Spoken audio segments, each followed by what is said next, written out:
Hello everyone. आज का हमारा टॉपिक रहने वाला है post colonialism in international relations, जिसमें हम समझने वाले हैं कि इंटरनेशनल रिलेशंस की पर्सपेक्टिव में पोस्ट कलोनियलिज्म क्या होता है और हम इसकी थीम्स पर भी फोकस करने वाले हैं। तो चलिए शुरुआत करते हैं आज के टॉपिक की। शुरुआत करते हैं पोस्ट कलोनियलिज्म के मीनिंग को समझकर। पोस्ट कलोनियलिज्म का जो कॉन्सेप्ट है या जो थ्योरी है, ये स्टडी करती है कि कलोनियल रूल का क्या इम्पैक्ट रहा है ऐसी स्टेट्स में जो कि पहले कॉलोनीज रह चुकी हैं। तो वहाँ की सोसाइटी, वहाँ की गवर्नमेंट और लोगों पर कलोनियल रूल का क्या इम्पैक्ट रहा, क्या लेगेसी कलोनियल रूल लीव करके गया, इसकी स्टडी करता है पोस्ट कलोनियलिज्म।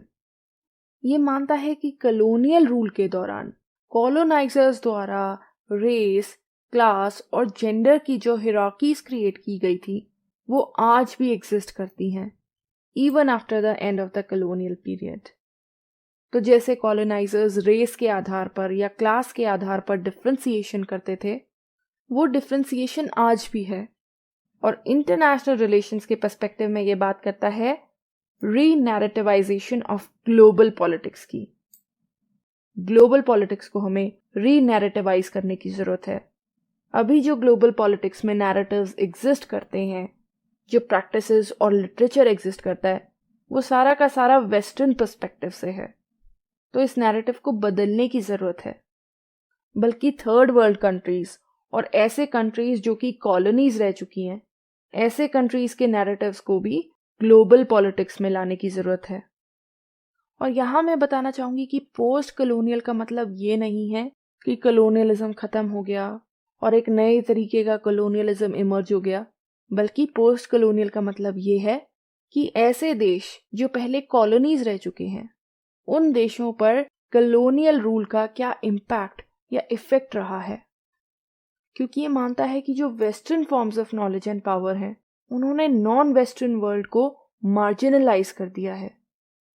हम इंटरनेशनल रिलेशंस में जो देखते हैं, जो सुनते हैं, वो सारा का सारा वेस्टर्न पर्सपेक्टिव से है, नॉन वेस्टर्न वर्ल्ड के पर्सपेक्टिव से नहीं। और ऐसा क्यों है? क्योंकि वेस्टर्न कंट्रीज जो हैं दे आर पावरफुल और इसीलिए वो नॉलेज को भी डोमिनेट करते हैं। तो ना ही सिर्फ पोस्ट कलोनियलिज्म ये जानने में इंटरेस्टेड है कि वर्ल्ड कैसा है, बल्कि ये जानने में भी इंटरेस्टेड है कि वर्ल्ड को कैसा होना चाहिए। और इसको क्रिटिकल थियोरी भी बोला जाता है, क्योंकि ये main stream theories like realism और लिबरलिज्म को क्रिटिसाइज करता है। ये मानता है कि ये सारी की सारी थियोरीज वेस्टर्न पर्सपेक्टिव से हैं। जो मेन स्ट्रीम थियोरीज हैं वो कलोनियलिज्म और इंपीरियलिज्म के इम्पैक्ट को स्टडी नहीं करती हैं, तो ये फॉल्टी हैं। तो पोस्ट कलोनियलिज्म आया कहाँ से, इसका ओरिजिन कहाँ से हुआ है? इसका ओरिजिन हुआ है कल्चरल और लिटरेरी स्टडीज से।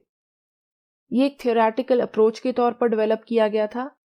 और शुरुआत में इसके थ्रू क्या स्टडी किया गया कि इंडिया में जो सबअल्टर्न स्टेटस के लोग हैं, उनके क्या एक्सपीरियंसेस रहे हैं कलोनियल रूल को लेकर, इसकी ये स्टडी करता था।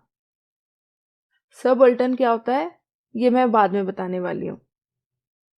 फर्दर इस कॉन्सेप्ट को सपोर्ट किया गया फ्रांस फैनन द्वारा अपने works black skins white mask और the rest and the earth में।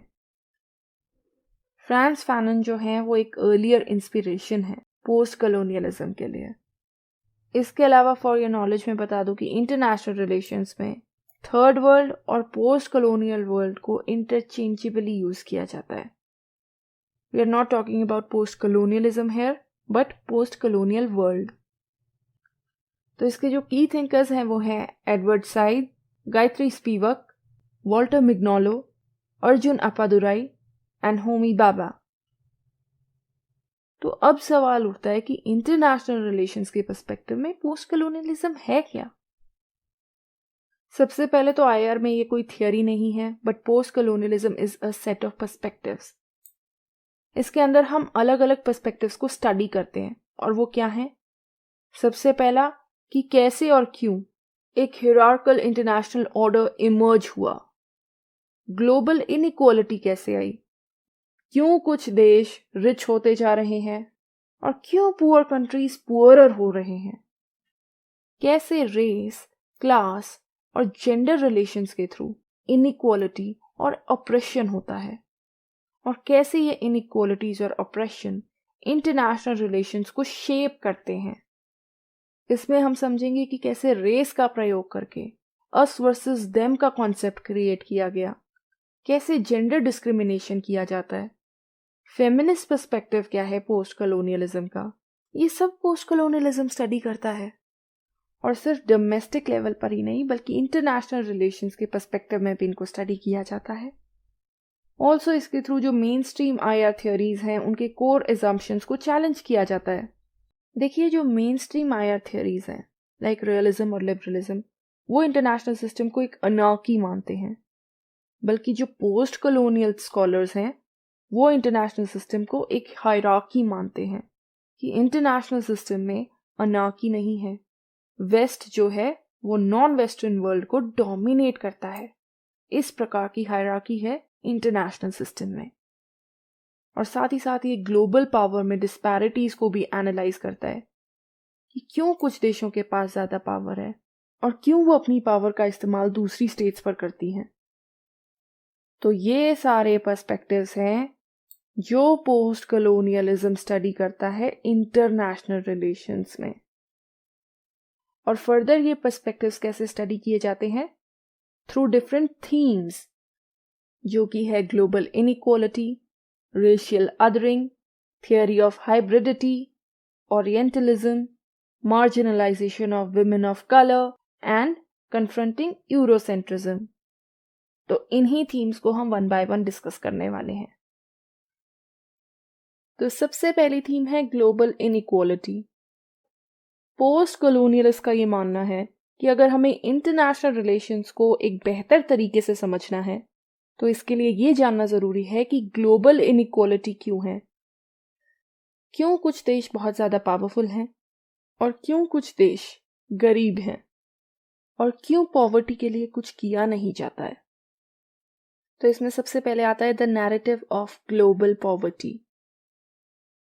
इसके थ्रू वो बताते हैं कि जब भी ग्लोबल पॉवर्टी की बात की जाती है, वहां की इमेजेस दिखाई जाती हैं, तो उसके साथ ही साथ नॉन वेस्टर्न गवर्नमेंट्स और सोसाइटीज के बारे में भी एक नेगेटिव इमेज बिल्ड की जाती है कि ये तो क्रूर हैं, प्रिमिटिव हैं, हाइपर मस्कुलिन हैं, बहुत ही ज्यादा अग्रेसिव और चाइल्ड लाइक हैं। तो एक नैरेटिव बनाया जाता है कि पॉवर्टी के लिए जिम्मेदार वहां की गवर्नमेंट्स और सोसाइटीज हैं, जबकि जो रियल रीजन है पॉवर्टी का वो है अनइक्वल ग्लोबल स्ट्रक्चर, जिसकी वजह से कैपिटल एंड रिसोर्सेस कुछ पावरफुल कंट्रीज के हाथ में हैं। और इसी वजह से डेवलप्ड कंट्रीज का जो फोकस होता है वो किस पर होता है? जो लेस डेवलप्ड स्टेट्स हैं उनको सपोर्ट करने के लिए, बजाय कि इस बात को एड्रेस किया जाए कि ग्लोबल इनइक्वालिटी क्यों है, क्यों जो पुअर स्टेट्स हैं वो ज्यादा पुअर हो रही हैं और जो रिच स्टेट्स हैं वो ज्यादा रिच हो रही हैं, कैसे हम इस इनइक्वालिटी को दूर कर सकते हैं। डेवलप्ड स्टेट्स का फोकस इस बात पर होता है कि कैसे वो लेस डेवलप्ड स्टेट्स को सपोर्ट करें। वो उनकी थोड़ी बहुत मदद कर सकते हैं, उनको लोन दे सकते हैं या थोड़ी बहुत फॉरेन एड भी दे सकते हैं, लेकिन वो पॉवर्टी को दूर करने की बात नहीं करते हैं, ना ही ग्लोबल इनइक्वालिटी को खत्म करने की बात करते हैं। व्हाई? क्योंकि ये पावरफुल कंट्रीज ही तो हैं जिनकी वजह से ग्लोबल इनइक्वालिटी है। इन्हीं की वजह से जो लेस डेवलप्ड स्टेट्स हैं वो पुअर हैं, वो पॉवर्टी से सफर कर रही हैं। और कहीं अगर पावरफुल स्टेट्स ग्लोबल इनइक्वालिटी की और पॉवर्टी को दूर करने की बात करने लगेंगी तो उनकी रियलिटी वर्ल्ड के सामने आ जाएगी। ये पता चल जाएगा कि ये रिच कंट्रीज ही हैं जो कि पॉवर्टी के लिए जिम्मेदार हैं, और जो पावरफुल कंट्रीज ने एक नैरेटिव सेट किया है कि पॉवर्टी के लिए वहां की ही गवर्नमेंट्स और सोसाइटी जिम्मेदार है, उस नैरेटिव को एक चैलेंज मिलेगा। तो इसलिए जो पावरफुल स्टेट्स हैं वो ग्लोबल इनइक्वालिटी की बात नहीं करती हैं। इंस्टेड ऑफ दैट वो लेस डेवलप्ड स्टेट्स को थोड़ा बहुत सपोर्ट कर देती हैं। ये है पोस्ट कॉलोनियलिस्ट का थीम ऑफ ग्लोबल इनइक्वालिटी। इसके बाद सेकेंड थीम आती है रेशियल अदरिंग की। पहले मैं आपको अदरिंग का मतलब बता देती हूँ। अदरिंग होता है अस वर्सेस देम मेंटालिटी। इस मेंटालिटी के थ्रू एक ग्रुप को इन्फीरियर बताया जाता है और एक ग्रुप को सुपीरियर बताया जाता है। इन्फीरियर क्यों बताया जाता है? It could be on the basis of race और एथनिक कैरेक्टरिस्टिक्स लाइक एक्सेंट। और इस प्रकार जो इन्फीरियर ग्रुप है उसको एलियनेट करने की कोशिश की जाती है। और जब ये अदरिंग रेस के आधार पर होती है तो इसे रेशियल अदरिंग कहते हैं। किसी की रेस की वजह से उसको इन्फीरियर समझना, ये समझना कि तुम तो आउटसाइडर्स हो, आप इस सोसाइटी को बिलोंग नहीं करते हो, ना ही आप हाई पेइंग जॉब्स में काम कर सकते हो, you are suitable for low wage jobs only. तो ये जो थीम है इसके मेन सपोर्टर्स हैं Frantz Fanon and Albert Memmi. दोनों ने ही इस कॉन्सेप्ट की बात करी है। एल्बर्ट मेमी ने इस कॉन्सेप्ट के बारे में बात करी है अपने work the coloniser and the colonised में, और फ्रांस फैनन ने इस कॉन्सेप्ट के बारे में बात करी है अपनी book black skins white mask में। और उन्होंने रेशियल अदरिंग को नाम दिया है इंटरनलाइजेशन का। फ्रांस फैनन बात करते हैं कि कॉलोनियल रूल का इम्पैक्ट क्या रहता है, उसका इफेक्ट क्या रहता है। वो मानते हैं कि कॉलोनियल रूल की वजह से कॉलोनीज में रह रहे कुछ लोग इंटरनलाइज करना स्टार्ट कर देते हैं, अपने आप को आइडेंटिफाई करने लगते हैं जो कॉलोनियल रूलर्स हैं उनके आइडियाज से। तो फॉर एग्जाम्पल आप हाइपोथेटिकली सोच सकते हैं कि अगर ब्रिटिशर्स इंडिया में रूल कर रहे हैं तो कुछ इंडियन लोग ऐसे हैं जो इंटरनलाइज करना स्टार्ट कर देते हैं, वो अपने आप को ब्रिटिशर्स के आइडियाज से आइडेंटिफाई करना स्टार्ट कर देते हैं। उनके माइंड में ये चीज़ बैठ जाती है that Indians are inferior and the Britishers are superior. तो वो रेशियल डिफरेंस को रियल मानने लगते हैं, अपने आप को इन्फीरियर समझने लगते हैं, या हम कह सकते हैं कि खुद को अदर्स में देखने लगते हैं। कहीं ना कहीं ये सिमिलर है जो नियो मार्क्सिज्म में हमने एक कॉन्सेप्ट डिस्कस किया था कल्चरल हेजेमनी का। तो जो ब्लैक मैन होता है अपनी रेस के बेसिस पर वो ये बिलीव करने लगता है दैट वो इंफीरियर है टू whom?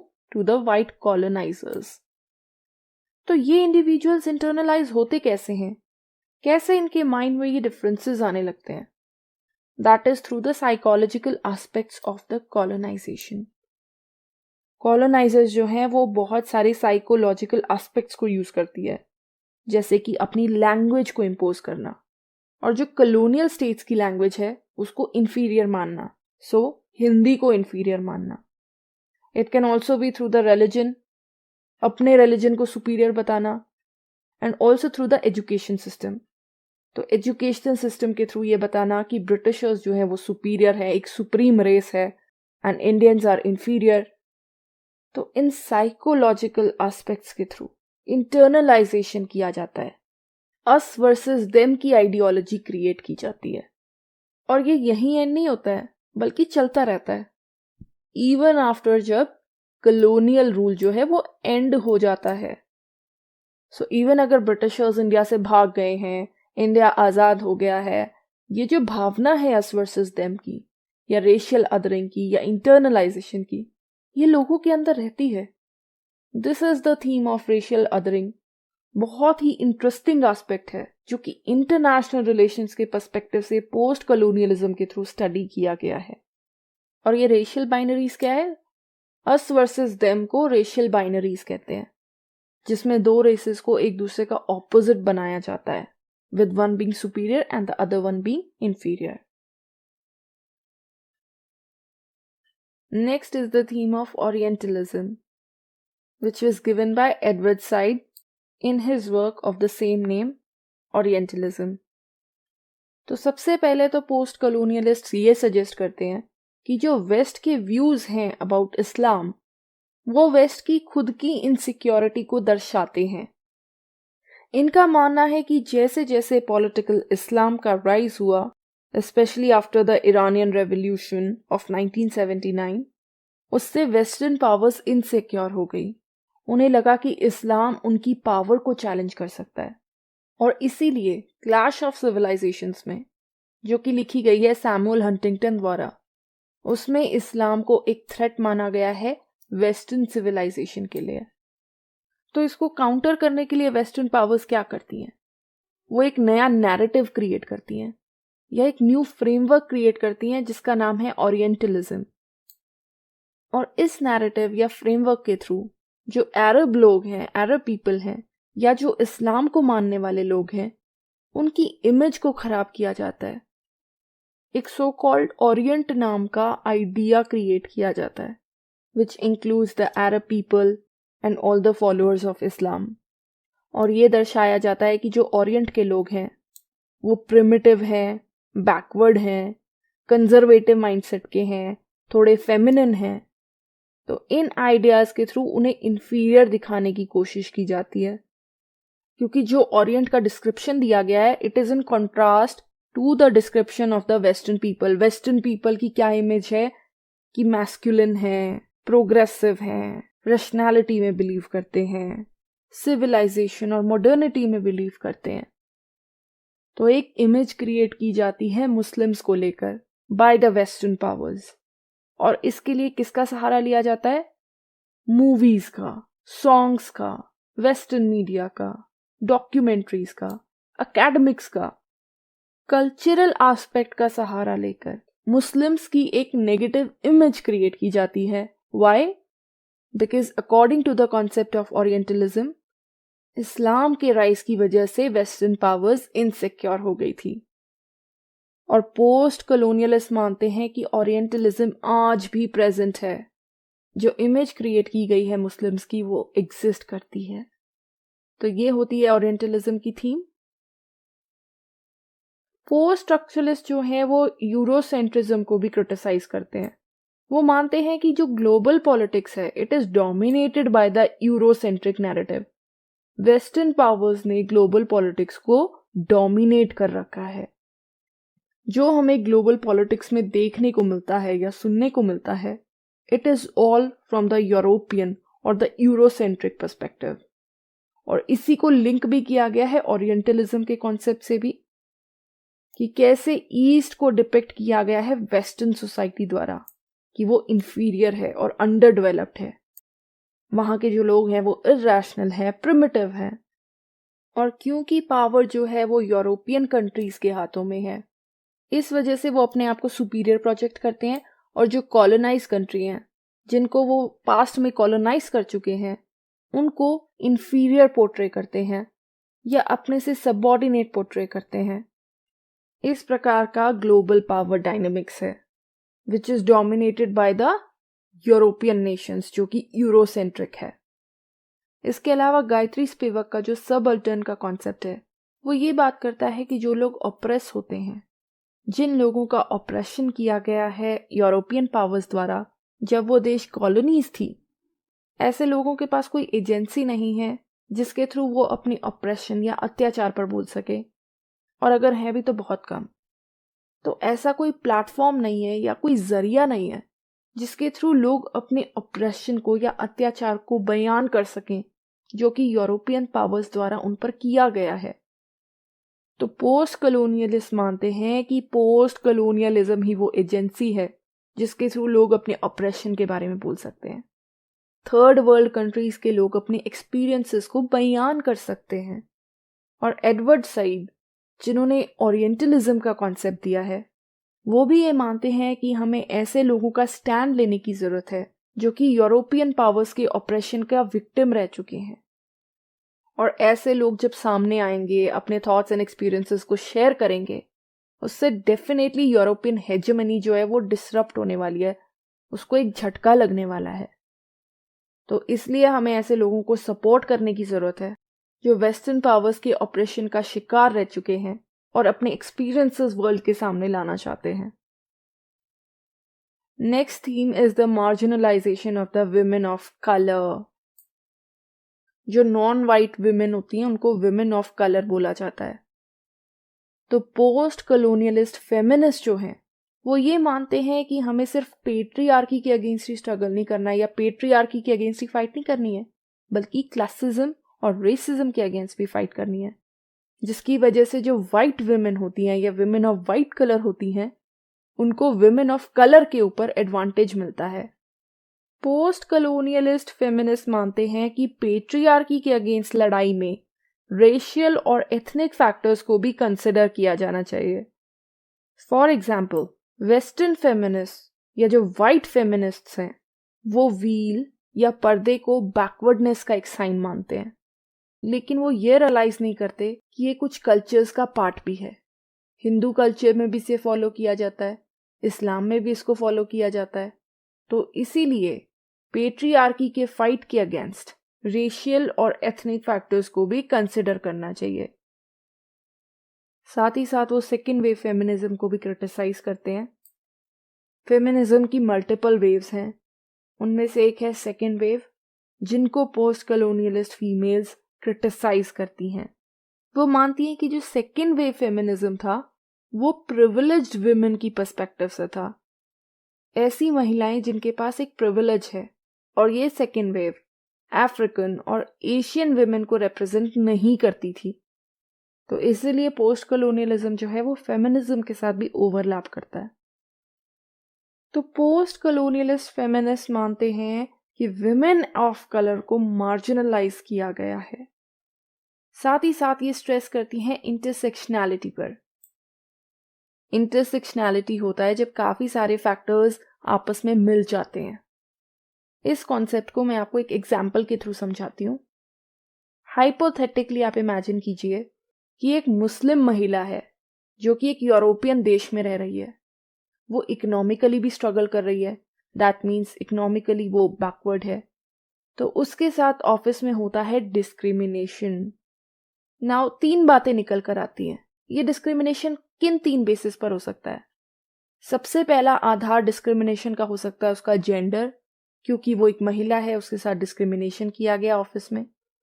दूसरा उसका रिलीजन, या तीसरा है क्लास स्टेटस, वो इकोनॉमिकली बैकवर्ड है इसलिए भी उसके साथ डिस्क्रिमिनेशन हो सकता है। तो ये तीनों ही आधार हैं, इनमें से कोई ना कोई आधार बनता है डिस्क्रिमिनेशन का। तो यही कॉन्सेप्ट होता है इंटरसेक्शनैलिटी का, कैसे डिफरेंट फैक्टर्स आपस में मिलते हैं, या इधर के पर्सपेक्टिव में अगर हम देखें तो कैसे रेस, एथनिसिटी, नेशनैलिटी, क्लास और जेंडर जैसे जो फैक्टर्स हैं वो आपस में इंटरसेक्ट करते हैं, एक दूसरे से मिलते हैं और एक इवेंट को रिजल्ट देते हैं जो कि डिस्क्रिमिनेशन भी हो सकता है। तो इन फैक्टर्स को हमें साथ में स्टडी करना चाहिए। तो इसीलिए पोस्ट कलोनियल फेमिनिस्ट ये मानती हैं कि जो विमेन ऑफ कलर हैं वो मार्जिनलाइज्ड हैं, उनको ऑप्रेस किया जाता है। वाई? उनकी रेस की वजह से, उनके क्लास स्टेटस की वजह से, उनके जेंडर की वजह से। So gender is not the only factor, there are other factors as well. यही बात पॉइंट आउट करते हैं पोस्ट कलोनियलिस्ट फेमिनिस्ट। इसके बाद आता है थियोरी ऑफ सबल्टन स्टडीज। वैसे तो ये लिटरेरी स्टडीज का पार्ट है, यहां सिर्फ मैं आपकी नॉलेज के लिए इसको डिस्कस कर रही हूं। सबल्टन स्टडीज की जो थियोरी थी ये दी गई थी गायत्री स्पिवक द्वारा अपने work can the subaltern speak. इस थियोरी में उन्होंने सबल्टन्स के बारे में बात करी है। नाउ ये कौन होते हैं, क्या है ये टर्म? तो बेसिकली सबल्टन्स जो होते हैं ये ऐसे देशों के मार्जिनलाइज्ड लोग होते हैं या पिछड़ा वर्ग होता है जो कि पहले कॉलोनीज रह चुकी हैं। सो फॉर एग्जाम्पल अगर इंडिया की मार्जिनलाइज कम्युनिटीज हैं वो भी सबल्टन्स में आएंगी। तो ये कॉन्सेप्ट उन्होंने दिया था इन द 1980s। इंडिया के ही मार्जिनलाइज लोगों की उन्होंने स्टडी की थी और सबल्टन में गायत्री स्पिवक ने रखा था ट्राइबल्स को, शेड्यूल कास्ट को, अनटचेबल्स को, as well as the women. Subaltern studies के थ्रू स्पिवक को ये पता चला कि ये जो नेटिव्स हैं या मार्जिनलाइज लोग हैं इनको कॉलोनियल रूल के ज़माने से ही मार्जिनलाइज किया जा रहा है। इनकी आवाज़ को नहीं सुना जाता है, कोई ऐसा प्लेटफॉर्म नहीं है जहाँ पर ये अपनी बात को रख सकें। तो इसीलिए ऐसे लोगों को एक प्लेटफॉर्म प्रोवाइड करने की ज़रूरत है। उनके जो थॉट्स हैं, जो उनके बिलीव्स हैं, जो उनके एक्सपीरियंसेस हैं, बहुत ज़रूरी है कि उन्हें वर्ल्ड के सामने लाया जाए और इवन इंटरनेशनल पॉलिटिक्स के डिस्कोर्स का भी पार्ट बनाया जाए। इसके बाद आती है थियोरी ऑफ हाइब्रिडिटी जो कि दी गई थी होमी के बाबा द्वारा इन लोकेशन ऑफ कल्चर, जिसमें वो बताते हैं कि कॉलोनाइजेशन की प्रक्रिया ने दोनों ही पार्टीज पर एक इम्पैक्ट छोड़ा है, चाहे वो कॉलोनियलिस्ट हो या कॉलोनाइज्ड। दोनों ही इम्पैक्ट हुए हैं या अफेक्ट हुए हैं कॉलोनाइजेशन से। ये कहती है the theory of hybridity. Bhabha मानते हैं कि सारे नेटिव्स ऐसे नहीं होते हैं जो कॉलोनियल रूल को रेजिस्ट करते हैं, उसके अगेंस्ट आवाज़ उठाते हैं, बल्कि कुछ लोग न्यूट्रल भी रहते हैं। ना ही वो कॉलोनियलिस्ट के साथ होते हैं, ना ही वो कॉलोनाइज्ड के साथ होते हैं।